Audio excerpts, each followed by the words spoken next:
બરાબર સમયે આવી ગયા. ચાલો કિંજલબેન, જેલ. સરકારી તાળું તોડવાના ગુનામાં.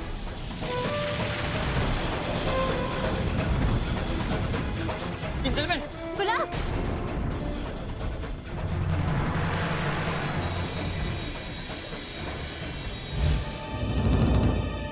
કિંજલ, તું આ શું કરવા જઈ રહી હતી? કાયદો હાથમાં લેવાની હતી? ના ના, આ બધું ઠીક નથી. આ રસ્તો, આ રીત, આ બધું ઠીક ના કહેવાય. ના, તો પછી શું ઠીક છે? મને કઈ નથી સમજાતું કે હું શું કરું, શું કરું.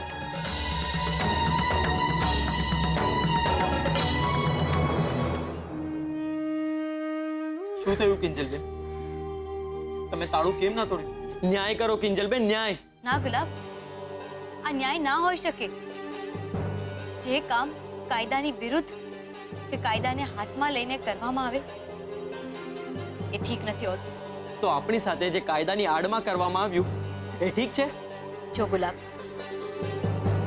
દુનિયાને જે કરવું હોય તે કરે, પણ હું ફક્ત એક વાતમાં માનું છું. અધર્મના માર્ગે ચાલીને મળેલો ન્યાય કોઈ દિવસ ન્યાય ના હોઈ શકે. એટલે આપણે આપણો ધર્મનો માર્ગ ક્યારેય નહીં છોડીએ. ચિંતા છોડી દે ગુલાબ. વીસીના 3 લાખ પણ ભરાઈ જશે અને આ દુકાન પહેલાની માફક ચાલતી પણ થઈ જશે. વિશ્વાસ રાખ. પણ એના માટે આ તાળું તોડવાની જરૂર નથી. જેમ નાત બારનું પાટિયું ભીમજી અદાએ આવીને પોતે ઉતરાવ્યું હતું, એમ આ તાળું પણ સરકારી કર્મચારીઓ આવીને પોતે ખોલાવશે. આજે આ એક વાત ફાઇનલ થઈ ગઈ. સમજો?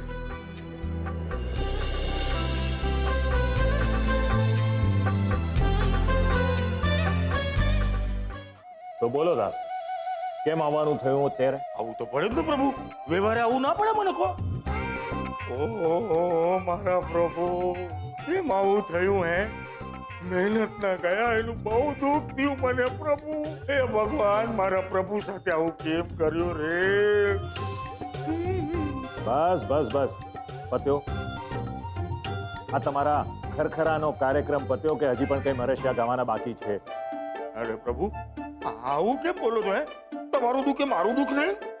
રેવા દો દાસ, હું બધું જાણું છું. તમને કદાચ એક વાતની ખબર નહીં હોય, માસુક સંઘવી ક્યારે નુકસાનીનો સોદો નથી કરતો. 1 કરોડ આપીને 25 કરોડ બચાવ્યા છે. ઓહો પ્રભુ, તમારી લીલા તો અપરંપાર છે. હે, એટલે જ મને થયું મારી ફરજ સમજીને હું તમને છે ને વારે ઘડીએ ફોન કરતો હતો પ્રભુ. એટલે જ હું તમારા ફોન કટ કરતો હતો. આવા સંજોગોમાં મારા ફોન ટેપ થવાના ચાન્સીસ હોય છે. એટલે મારા નામની સાથે સાથે ક્યાંક તમારું નામ સંડોવાય અને તમારે ત્યાં રેડ પડે તો? ના, એ તો તમે મારો ફોન બીજી વાર કાપ્યો ને ત્યારે હું સમજી ગયો હતો પ્રભુ. એટલે મને થયું કે થોડો ને આજે પોતે ચાલીને જાઉં મંદિરે અને મારા બોલતા ભગવાનના દર્શન કરી આવું ને એમને બધા સમાચાર આપી આવું. એમ? ચાલો, તો શું છે આજના તાજા સમાચાર?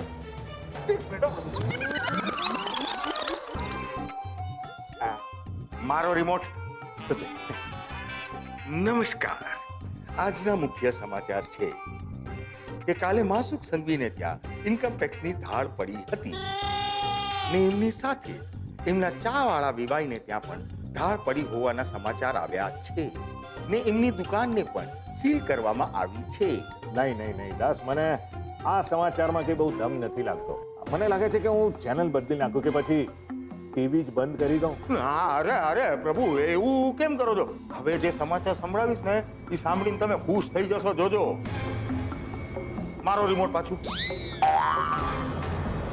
બીજા સમાચારમાં એવું છે કે ધાડ પડ્યાની પહેલા માસુક સંઘવીના ઘરે જાગરણનો કાર્યક્રમ રાખવામાં આવ્યો હતો ને એ કાર્યક્રમમાં કિંજલ ભટ્ટ અને ઉત્કર્ષ શાહની વચ્ચે તણખા ઝર્યાના અમારા વિશ્વસનીય સૂત્રોએ સમાચાર આપ્યા છે.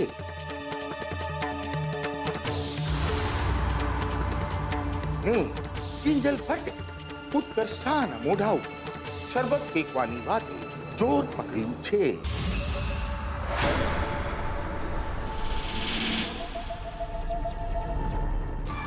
આની સાથે આજના મુખ્ય સમાચાર સમાપ્ત થયા છે. I see.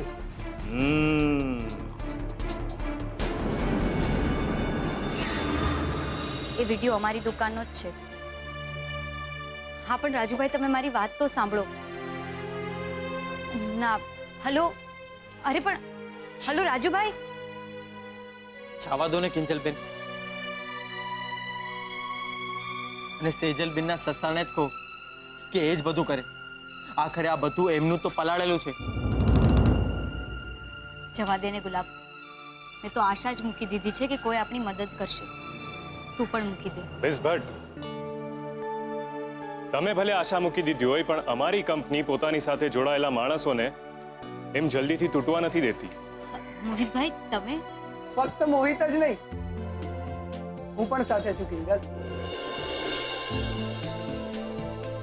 ખબર છે, ગઈકાલે રાત્રે મેં મારા જે મિત્રની વાત કરી હતી એ આ જ છે. અમે બંને કોલેજમાં સાથે હતા. એ સાથે નતા, હું તારો સિનિયર હતો. હા. ગઈકાલે સુશાંતે તમારી સાથે વાત કરી, એ પછી એ મારા ઘરે આવેલો. એ સમયે હું તમારી દુકાનનો જ વિડીયો જોઈ રહ્યો હતો. ત્યારે જ મેં સુશાંતને કહ્યું કે આપણે દુકાને જઈને જ વાત કરીએ. બાકી આ વિડીયો કોણે ઉતાર્યો છે એની કઈ ખબર પડી? ના, જેણે વિડીયો અપલોડ કર્યો છે એણે પોતાની ખોટી ડિટેલ મૂકી છે.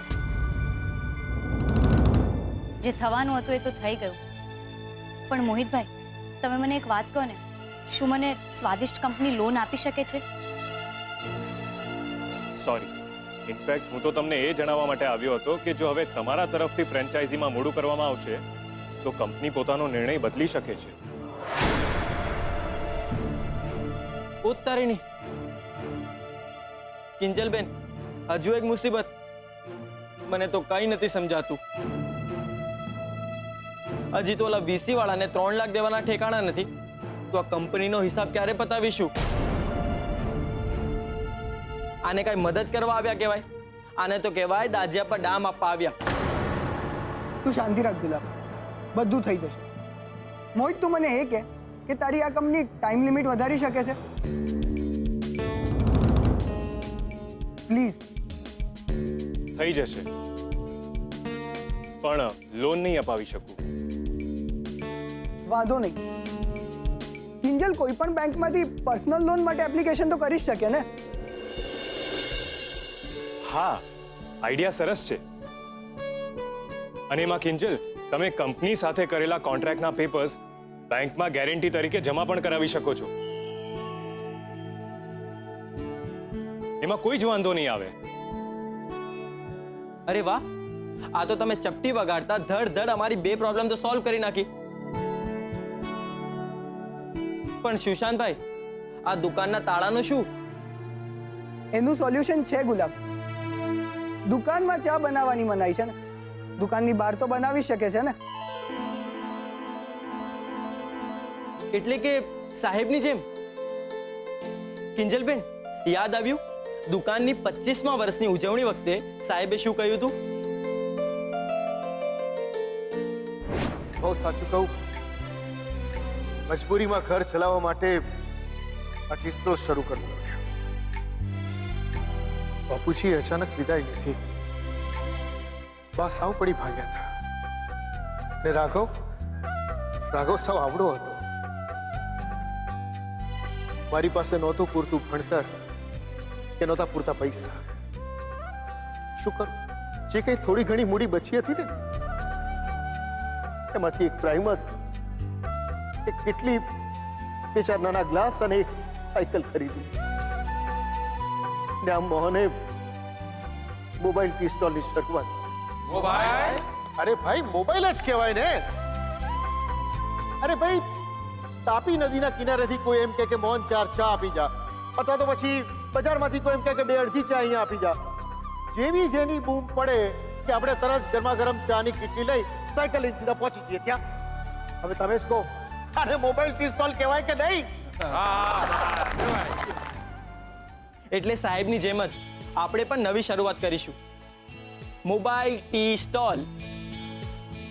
હા પણ એના માટે તો થોડો બહુ સામાન અને વાસણ જોઈશે ને આપણને, અને એ બધું તો દુકાનની અંદર જ છે.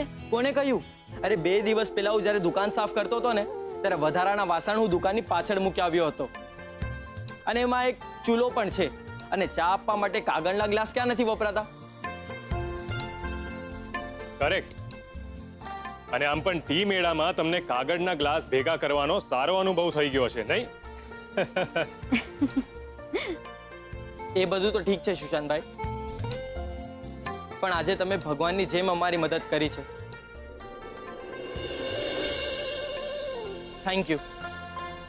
તું મને થેન્ક યુ કહેવા કરતા ગુલાબ, જલ્દીથી દુકાનની પાછળ જા અને વાસણો લઈ આવ.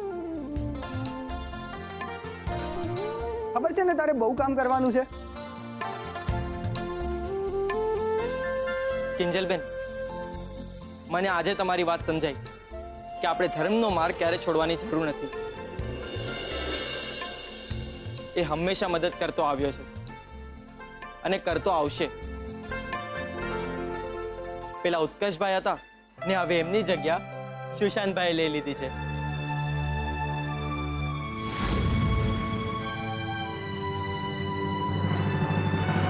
આટલી મોટી વાત થઈ ગઈ અને છોકરાઓએ મળીને મારાથી આ વાત છુપાવી. તે દિવસે વાળીને પૂછ્યું હતું કે જાગરણમાં બધું બરાબર હતું ને? ઉત્કર્ષ અને કિંજલ ઓકે હતા ને? સેજલ કે રૂપેશ, બેમાંથી કોઈ કઈ ન બોલ્યું કે આટલો મોટો કાંડ થઈ ગયો છે. હવે મને સમજાય છે એ દિવસે ઉત્કર્ષનું મોઢું કેમ ઉતરેલું હતું અને કિંજલ પણ મને મળ્યા વગર, પારણા કર્યા વગર ઘરની બહાર વહેલી સવારે કેમ નીકળી ગઈ. તું પ્રભુ પોકાઈ ગયા ને? વોટ? એટલે શોક ખાઈ ગયા ને આ સમાચાર સાંભળીને? મને હતું જ આ વાત તમને કોઈએ નહીં કરી હોય.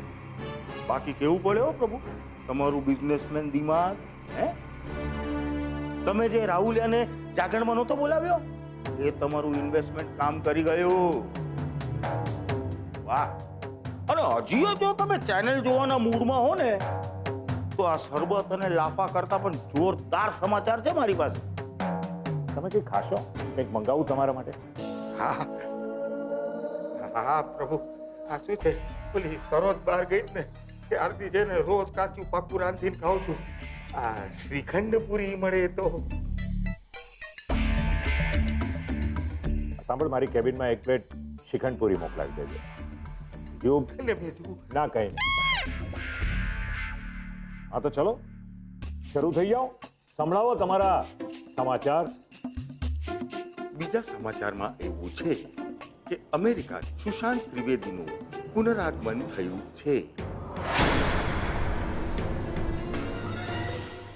આ વખતે એકદમ જુદા, નવા અને સરસ અને સુંદર અવતારમાં તેઓ પાછા આવ્યા છે. એમની વાણી, વર્તન અને વિચારોમાં ઘણો બદલાવ આવ્યો છે.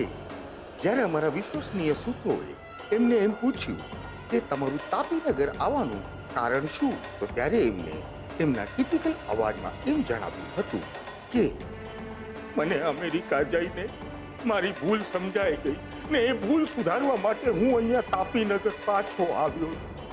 હું આ વખતે આવી અને કિંજલ ભટ્ટ સાથે લગ્ન કરવા માંગુ છું. આની સાથે જ આજના સમાચાર સમાપ્ત થયા છે. ગ્રેટ, સિમ્પલી ગ્રેટ, જબરજસ્ત સમાચાર આપ્યા છે દાસ તમે. પહેલા સુશાંત અને કિંજલ, પછી ઉત્કર્ષ અને કિંજલ, અને હવે સુશાંત, ઉત્કર્ષ અને કિંજલ. લવ ટ્રાયેંગલ. મજા આવશે. હવે ખરેખર બહુ મજા આવશે. શ્રીખંડ પૂરી આવશે.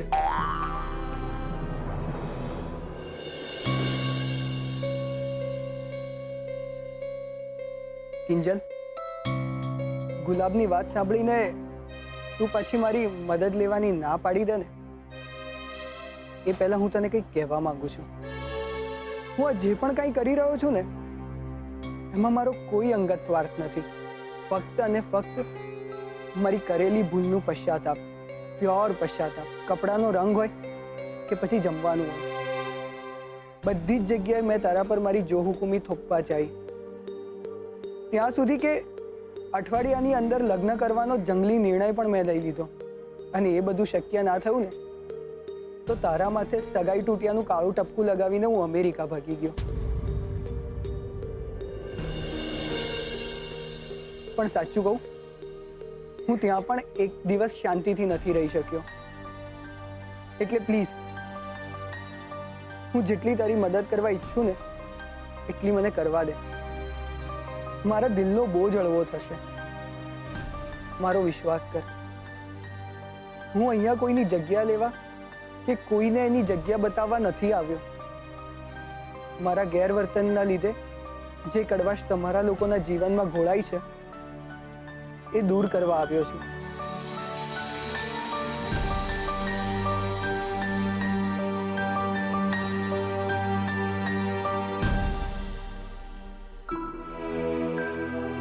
સુશાંત, મને લાગે છે કે જે મેટર માટે તે મને બોલાવ્યો હતો એ તો ઓલમોસ્ટ સોલ્વ થઈ ચૂકી છે. તો હવે હું રજા લઈશ. મોહિતભાઈ, થેન્ક યુ. You welcome.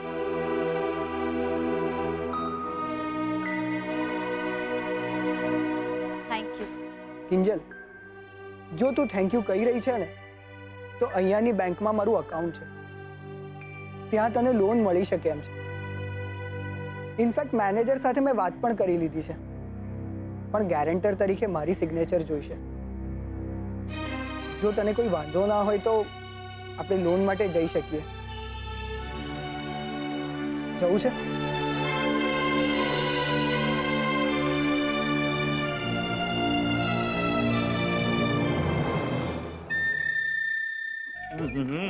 હા પ્રભુ, શ્રીખંડ પૂરીઓ તો મજા કરાવી દીધી.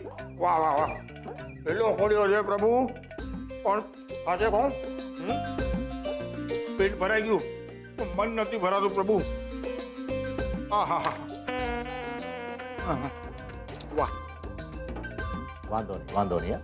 જમાવો તમે તમારે. ભાઈ આટલી બધી મહેનત કરો છો તમે, ક્યાંથી સમાચાર શોધીને લાવો છો મારા માટે. હક છે તમારો. ખાઓ. અંકલ, આ મોલ વાળા પ્રોજેક્ટની ફાઇલ. અરે કાકા, તમે અહીંયા? કેમ ભાઈ, ના આવી શકે? અરે આપણા મોલની 150 દુકાનો વેચવાના છે, તો કામ હોય તો આવવું તો પડે ને. હા રાઘવભાઈ, પત્યું તમારું? તો હા, પતિ જ કહું છે પ્રભુ. હવે બીજી વાર છે ને, બાસુંદી પૂરીનો કાર્યક્રમ કરજો તો મજા આવે. રજા લઉં પ્રભુ. હે, અને ચાલ. અને હું શું કહું છું, ઉત્કર્ષ બેટા, ભગવાન તને શક્તિ આપે, સહન શક્તિ. પ્રભુ, બાસુંદી વાળું યાદ રાખજો. રજા લો.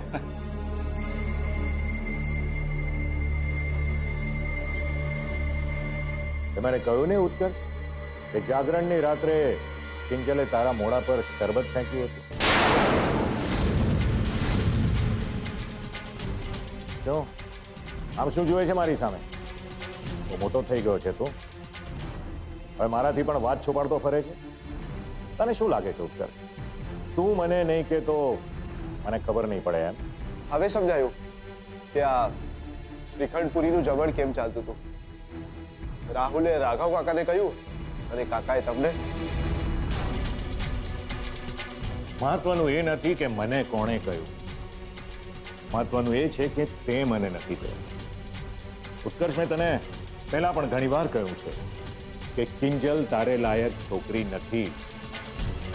અરે આવા નાના બેકગ્રાઉન્ડ વાળી છોકરીઓ તકવાદી હોય છે, ઓપોર્ચ્યુનિસ્ટ, ભમરા જેવી.